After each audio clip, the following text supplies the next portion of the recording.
One's from Moved by God, my newest album, and another is from an earlier album of mine called A Love Makes Room. And in it, it's a woman's perspective. For instance, let me tell you just a brief background of this song, because I find it fascinatingly miraculous. Is that I was in North Dakota, Fargo, North Dakota, very, very cold in the wintertime, lots and lots of snow.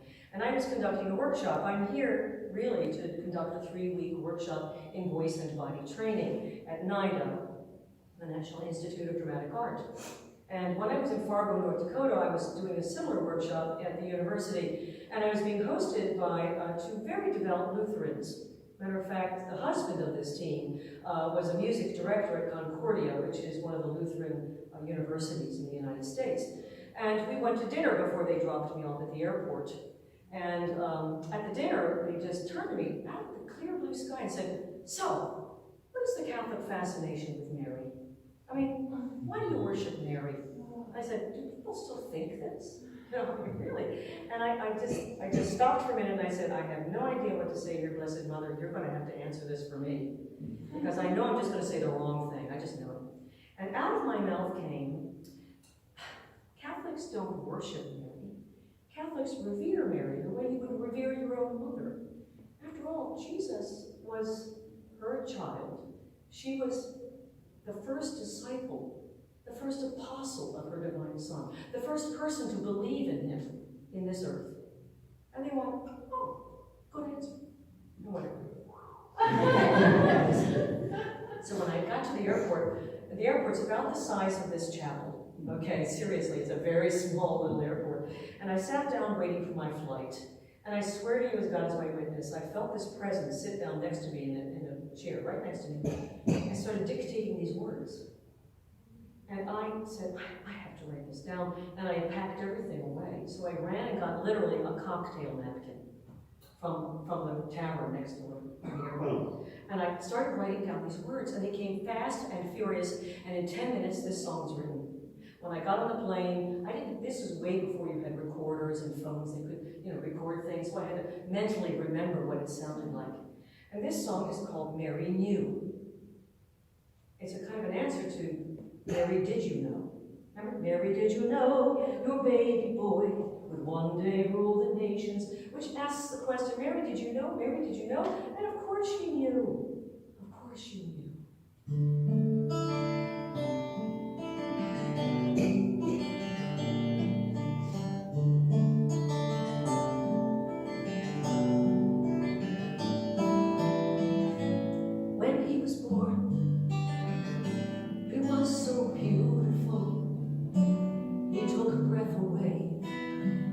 Stole her heart away. She held him close to shield her baby boy.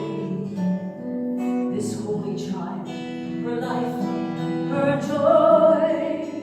And when he smiled at her, their eyes locked in a glance, and not by chance she saw his love, his selfless love, shine from his sacred face. Full of grace, and Mary knew she could never look away.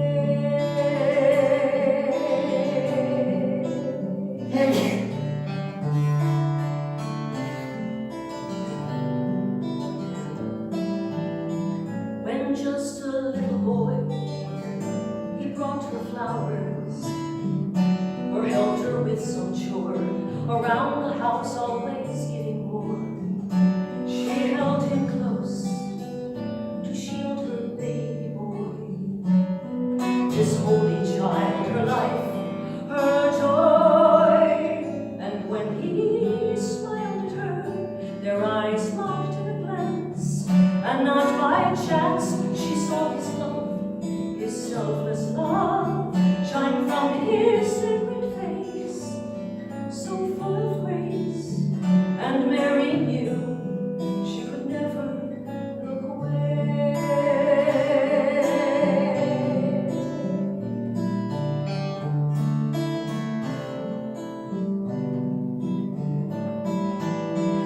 She watched him as he grew into a handsome man.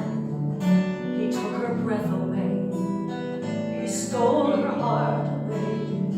She had to let him go, she could not shield her baby boy. And one day they crucified her life, her joy. Through pain he smiled at her, their eyes locked in a glance, and not by chance she saw his love, his selfless love, shine from his sacred face, bruised but full of grace. And Mary knew she still could never look away.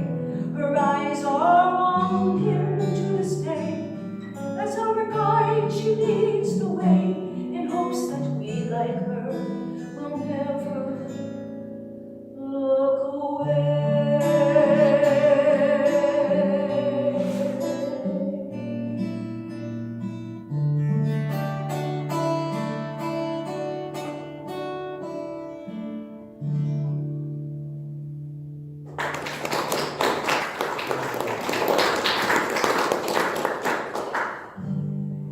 This song is the most requested song of mine that I've written. It's a Lenten song.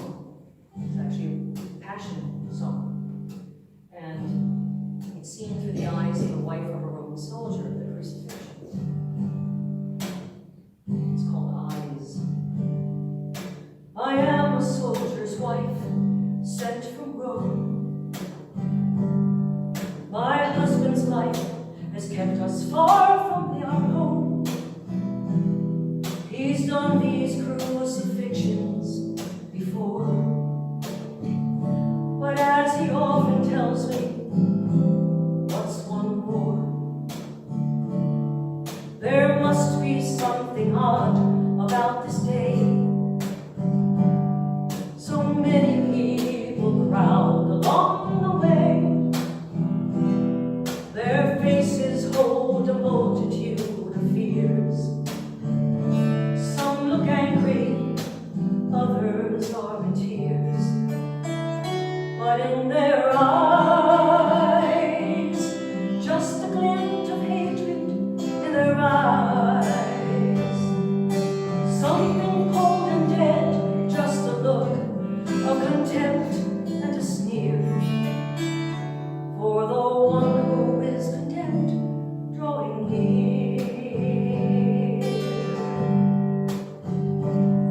I see her as he struggles up the hill, his face a mask of pain. It gives this woman a chill. She longs to help him, but she's not allowed. My husband holds her back against the crowd, but in her eyes, a wealth of deep emotion in her eyes, a sweet and true devotion, just a look so tender and so dear. The condemned must be her son, drawing near. They hold him down and feels hard driven in, such agony as they pierce his skin.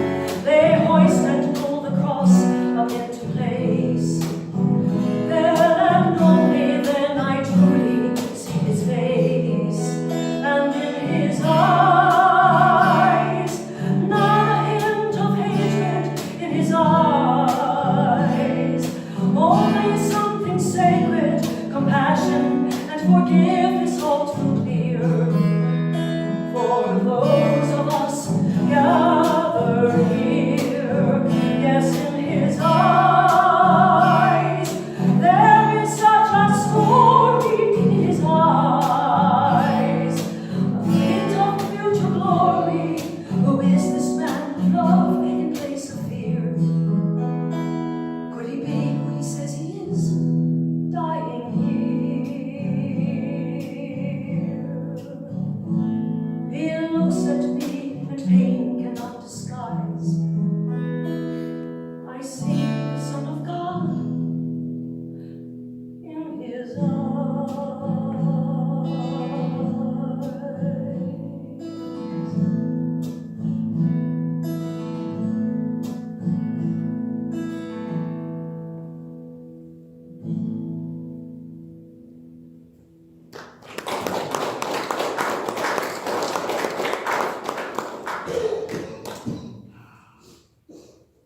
This next song, because Francis asked for it, is all about the Holy Spirit.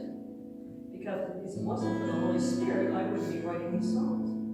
I'd be doing other things. I'd be writing this. This came from all the different titles that we give to the Holy Spirit. It comes from heaven, just like a whisper. Sometimes a feeling, sometimes an urge. He works within us. He makes it all come true. Sometimes in little ways, at times a surge. He is the Spirit, the author of all good. Holy Spirit, the gift of God, with the Father and the Son. He guides the nations, he fills the universe, this gift of God.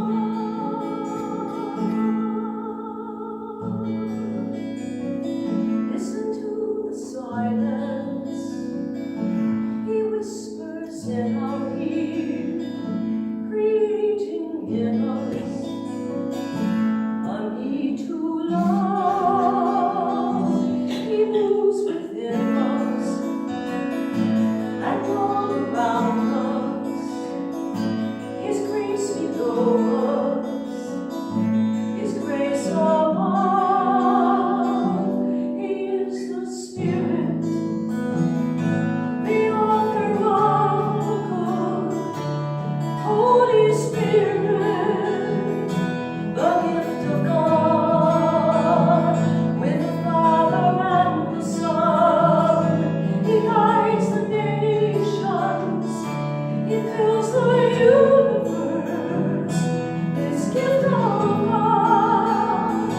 He is the Comforter, Spirit of love and truth, seed of wisdom, gift of God, consuming fire, ray of heavenly light.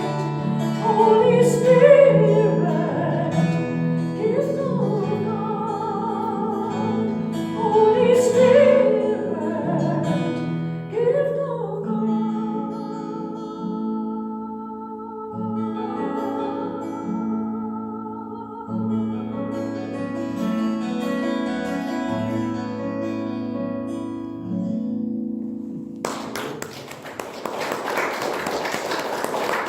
Thank you, Holy Spirit. It's time for me to stop. Well, it is. We live in a world that is torn apart by madness. Every day there's sadness. Those they rhyme. Every minute we breathe, there's more of the same. Not just today, but tomorrow. We're constantly barraged. You all are, you're in here now, right? You're safe. But all your lives, I feel humbled to be among so many wonderful men who have served our church and our people so faithfully through these years. Lord, thank you so much for your, we always thank our soldiers and our sailors and people that served, in the wars and all that. We always thank them for their service. Lord, thank you. My father was a Marine, a United States Marine. He was at Iwo Jima. He was wounded at Iwo Jima. And he was shot right here, and he came out the other side, right here.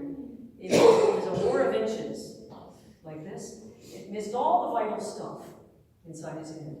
And he said he was only 17 years old. He was 16 years old when he went into the war. His father signed for him. I'm talking about World War II, of course. And when he fell, when he was shot, and he hit the ground, he said, I had a vision of the Blessed Mother. And he was searching his whole life for the picture that he remembered in his mind. And he was not a particularly religious young man, okay? He was 17. He was like, anybody. He was not particularly devout. But in that moment, he had this vision. And he searched his whole life for that picture again. And it was the picture of Medjugorje. When he saw that, he went, wait a minute, these are the colors. These are the colors I remember seeing, because for some reason, that vision was given to him in color, in living color. And all his life, he's since gone on to heaven now, as my mother has, but all his life he had a lifelong devotion to the Blessed Mother because of that. He thinks she saved him. Trust me, if he hadn't been saved, I wouldn't be standing here, right? Or my 6 brothers and sisters. So this is a Palatine-inspired song called Moved by God. And I would like to dedicate this to Francis. Because if it weren't for Francis, you all wouldn't be here right now, right? In a world torn apart by madness, in a world broken by sorrow, in a world that promises more of the same, not just today but tomorrow. Many turn away or turn a blind eye. Many say it's something I can't face. But if we open our hearts, we'll see the Lord in every needful place. Moved by God, we can move mountains. Moved by God, we can work wonders in our world, urged on by the love of Jesus our Lord. We can change the world. Moved by God, we can share our faith. Moved by God, we can work wonders in our world, urged on by the love of Jesus our Lord. We can change the world.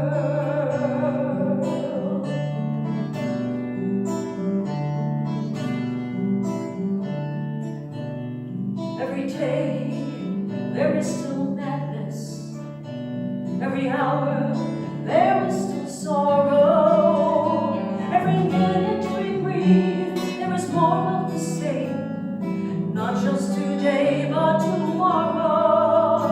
But our eyes witness the Lord's glory as we see the pain love can erase. When we open our ears to His saving word, we bring Him to every needful place. Moved by God, we can move mountains. Moved by God, we can work wonders in our world, urged on by the love of Jesus our Lord. We can change the world. Moved by God, we can share our faith. Moved by God, we can bring hope into our world, urged on by the love of Jesus our Lord. We can change the world, urged on by the love of Jesus our Lord. We can change the world.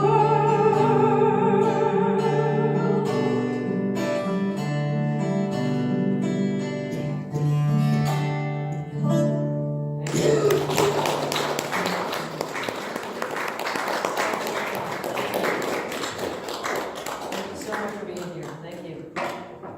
Just a couple of words. Yes, Father. first of all, thank you for those beautiful flowers that you gave us in your lyrics. And we have got flowers to give back to you. And we have something which will fit into your front box. Wonderful, thank you. So many times in so that you remember us.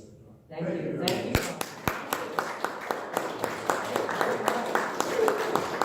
You know, I'm so glad you gave me this because I actually don't have one of these. And I went on pilgrimage as a music minister twice to Assisi, and I did see San Damiano. You know, I was lucky enough to go to all the different places that were special to St. Francis, and I actually sang in his basilica at his tomb, which, like, there's nothing better, right? There's absolutely nothing better. That and La Verna and San Damiano, and then we went to Reggio, and other places like that. Then we eventually wound our way up in Rome, where we sang in St. Paul's Outside the Walls. I think that's the name of it, Paul's Outside the Walls. And at St. Peter's Basilica. So I was really, really fortunate. I've done 2 pilgrimages, but I don't have one of these. So thank you very much, friars. Thank you so much. It's been a privilege and a pleasure to be with you all. Thank you so much.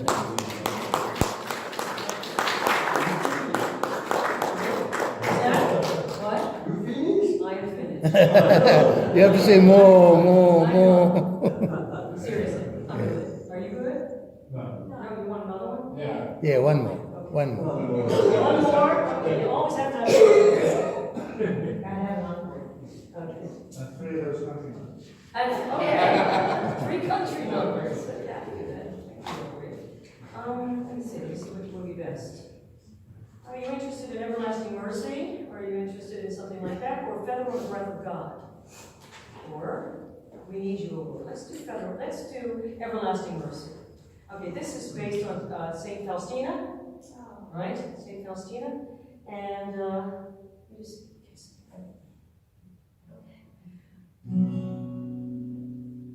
I do a lot of the chaplain, the Divine Mercy, you know, on the Sunday after Easter, Sunday devoted to the Divine Mercy. And so this song was actually written in 2008 in honor of Divine Mercy. Everlasting mercy flowing from your side, never-ending mercy, in you we will abide. Love eternal, love abounding in the tide of blood and water flowing from your side. Everlasting mercy flowing from your side. You gave all you had until there was no more, to give us salvation, life with you forevermore. Everlasting mercy